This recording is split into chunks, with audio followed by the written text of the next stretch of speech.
Instead of simply just cutting from one shot to the next, one of the simplest ways of making your videos look more cinematic is to make those transitions more seamless. So let's look at how to improve your editing by using match cuts. Hey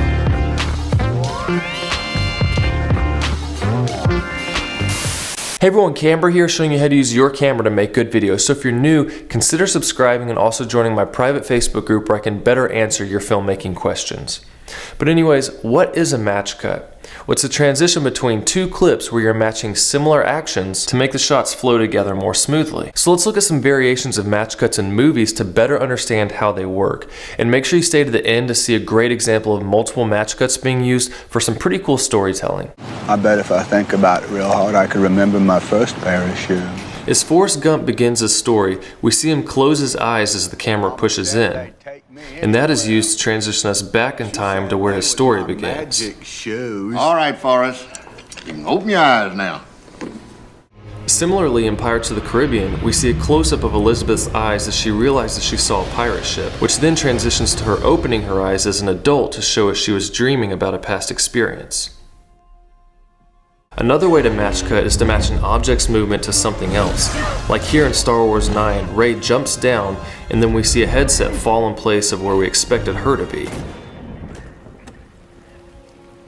Similarly, in Mission Impossible Fallout, as Ilsa shoves through this door, we cut to Benji shoving over a large container. Looking back to Star Wars 9, as Kylo Ren looks into this wayfinder, the dot inside becomes his ship as he continues on his search.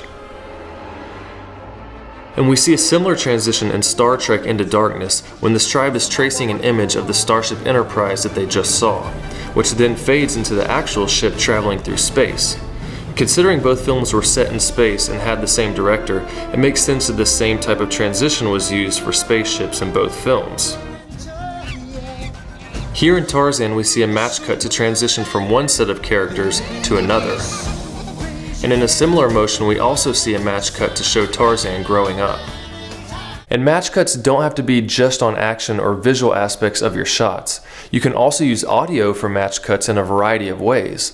Like in the curious case of Benjamin Button, when Daisy's daughter begins to read the story of Benjamin, it fades to his voice speaking the same words while the scene also fades back in time. My name is Benjamin. Benjamin Button. And I was born under unusual circumstances. Another way is when one character finishes another's statement. But then in the spring of 1949, the powers that be decided that the roof of the license plate factory needs resurfacing. Or one sound could be matched with a similar one, like in this funny example in Kung Fu Panda. Hey! Open the door! Let me in! But now back to the visual, here's a great match cut with a fade to show Carl going home after his wife's funeral. And here's a similar one in Spirit before Lucky leaves home for boarding school. I'm gonna miss you too. I've also seen this one a lot in Spirit to show the passing of time.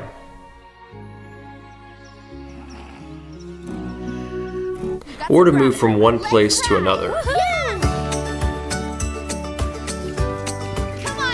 Yeah, I like to watch Spirit, so don't make fun of me. It's actually a good show and you should check it out, but some of these match cuts may seem a lot easier with cartoons because there's a whole lot more control over character movements and scenes. For example, something like this would be difficult in real life, though I was able to pull off something similar in one of my short films. So now let's look at one more really cool example that I just noticed when rewatching the new Star Wars movie. In this scene, Rey and Kylo Ren are in two separate locations, but through the Force they're able to see each other, though not the other person's surroundings. In this instance, there are 5 different match cuts used to show the perspective of where each character is while they're fighting. We start out seeing her surroundings with a match cut to reveal his surroundings. They sold you to protect you. Stop talking! Rey. Next, there's a lightsaber match cut, followed by this. And what's interesting about this one is that it's not a direct match cut on action, but you expect to see the berries hit the floor in that location, but instead fall where she is. Tell me where you are. You don't know. Then we have another lightsaber clash. And similar to the berries falling, this final match cut is used as a storytelling tool to reveal to him where she is. So that's where you are. And those are some ways to use match cuts in order to make your transitions flow more smoothly. And of course, you don't want to overuse them, but a little planning can help you to use them as a great tool to improve your storytelling.